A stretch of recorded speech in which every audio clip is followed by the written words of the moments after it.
Donc Franck Ruard, je suis responsable du réseau d'objets connectés de la Loire, donc ROC 42, son acronyme, et je travaille au Ciel, au syndicat intercommunal d'énergie de la Loire. Donc le Ciel a mis en place en fait cette nouvelle compétence. En fait, aujourd'hui il y avait trois compétences qui étaient claires: le très haut débit, la fibre optique donc, une compétence réseau d'éclairage et une compétence transition énergétique.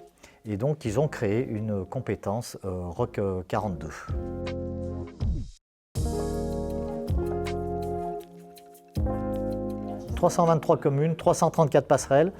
En fait, le choix du syndicat a été... il y a plusieurs choix à faire quand on fait de la LoRa. Il y a le choix à l'usage, c'est-à-dire qu'il y a un usage demandé à un endroit précis, dans une commune ou dans une EPCI, on déploie les passerelles. Ça, c'est la première chose. Et puis la deuxième chose, donc cette première n'a pas été retenue, la deuxième a été retenue, c'est-à-dire on met le service à disposition de l'ensemble des communes du département et après, on leur parle des usages. C'est pour ça que c'est peut-être un peu plus long, parce qu'il faut éduquer, il faut éduquer pour que les personnes puissent prendre en considération ce nouvel usage, parce que c'est totalement nouveau. Et donc, il faut du temps. C'est pour ça que ça met un peu plus de temps. Alors que dans le premier cas, ça aurait pu peut-être mettre un peu moins de temps. Le Finistère était parti sur cette idée-là. Malheureusement, bon, il y a eu d'autres problèmes pour eux, mais c'était peut-être aussi une solution intéressante.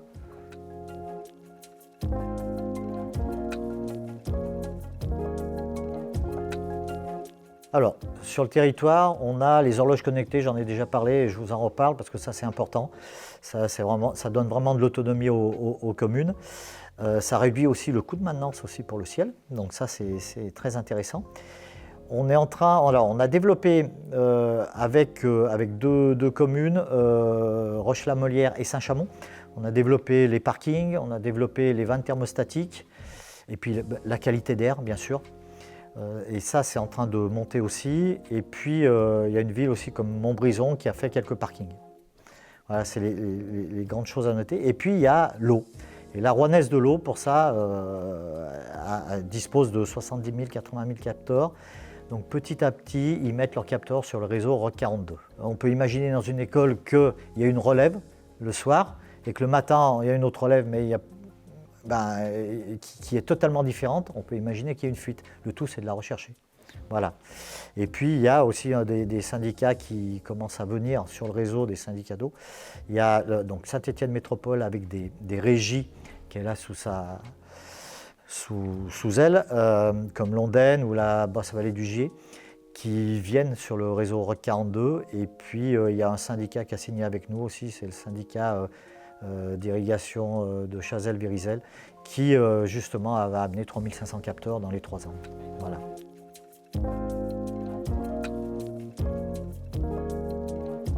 Prochaines étapes, alors je pense que ça va être de multiplier les usages, déjà bien valider ceux qui sont en place, et puis les faire augmenter le nombre de capteurs, et puis découvrir de nouveaux usages, et puis aller en parler auprès des communes, des EPCI, pour justement démocratiser l'utilisation de ces objets connectés. Je crois qu'aujourd'hui, ils ne voient pas vraiment l'intérêt, et je peux le comprendre, mais petit à petit, ils vont se rendre compte qu'effectivement, ça peut être intéressant d'avoir quelques capteurs. On ne demande pas 10 capteurs par commune. S'il y en a qui n'en ont pas envie, 1 ou 2 suffisent pour gérer une salle, pour gérer une chaudière. Ça, c'est intéressant, quoi. Typiquement, l'électricité, l'eau, la chaleur, il y aura des gains derrière, donc forcément, il y aura des chiffres. Et pour les budgets, c'est quand même assez intéressant. Je crois que le message à faire passer, c'est surtout n'hésitez pas à appréhender le plus tôt possible les objets connectés, parce qu'il peut y avoir que des bonnes choses à la sortie de ces objets. Et puis laissez-vous envahir par le progrès et les nouvelles technologies.